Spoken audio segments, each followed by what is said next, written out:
சித்தமெல்லாம் நிறைந்த சித்தர்கள் வரிசையில் நாம் இன்று பார்க்க போவது கரிக்கோல் சித்தர். அக்னி வழிபாட்டில் தலை சிறந்தவர்களாக காணப்படுபவர்கள் ஆட்டுக்கோல் சித்தர் மற்றும் அவருடைய சீடரான கரிக்கோல் சித்தர்.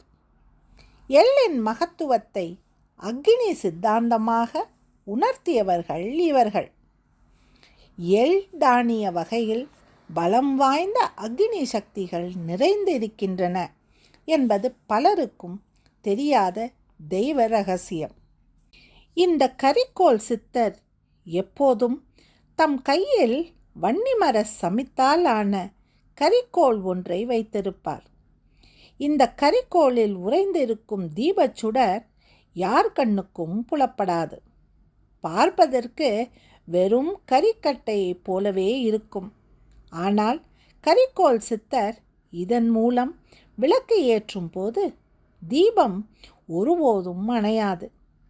அந்த தீபத்தை கொண்டு அடுப்பு பற்ற வைத்து சமைக்கும் உணவு தேவாமிர்தம் போல் இருக்கும். ஆயுளும் கூடும். தமது அவதார நோக்கம் முடிவு பெற்றதை உணர்ந்த கீரலர் என்னும் சத்குரு தன் சீடர் ஒருவரை அழைத்து கொண்டு நெல்லிவனம் வந்து ஒரே கைப்பிடி சோறு மட்டும் உண்டு தமது முடிவை எதிர்பார்த்து இறையருளை நோக்கி காத்து கிடந்தார்.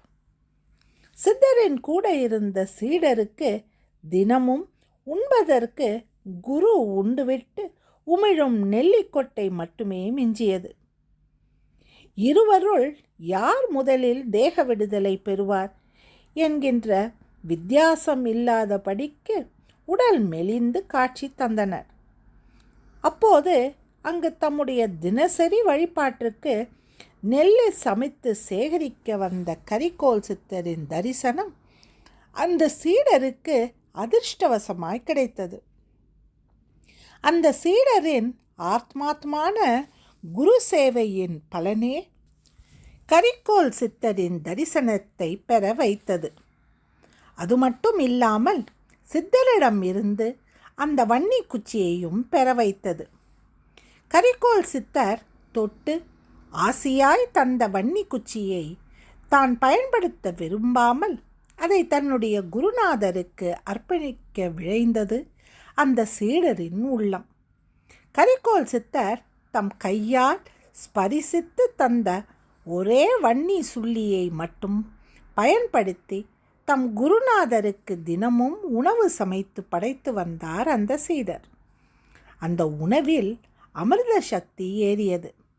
அந்த அமிர்த சக்தி நிறைந்த உணவை உண்ட தம்முடைய உடல் நாளுக்கு நாள் திடமடைந்து தன்னுடைய ஆயுள் கெடுவையும் கடந்து நீண்ட நாள் வாழ்ந்தது கண்டு ஆச்சரியம் ஏற்பட்டது கீரலர் குருநாதருக்கு. இதற்கு என்ன காரணம் என்பதை தெரிந்து கொள்ள தம் சீடரை அழைத்து சத்குரு வினவியதற்கு சீடன் கூறிய விஷயங்களை கேட்டு உள்ளம் பூரித்து கண்களில் நீர் பெருக ஆனந்தம் அடைந்த அந்த கீரலர் சத்குருநாதர், நீதான் இனி எனக்கு சத்குரு என்று சொல்லி அவரையே குருஸ்தானத்தில் அமர வைத்து விட்டார்.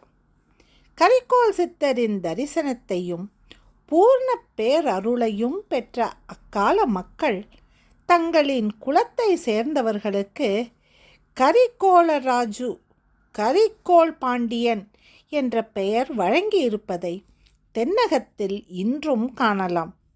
மக்கள் வழிபட வேண்டிய தலையான திருத்தலங்களுள் திருக்கொள்ளிக்காடும் ஒன்று. மீண்டும் நாளை இன்னொரு சித்தரை நாம் தரிசிக்கலாம். நன்றி, வணக்கம்.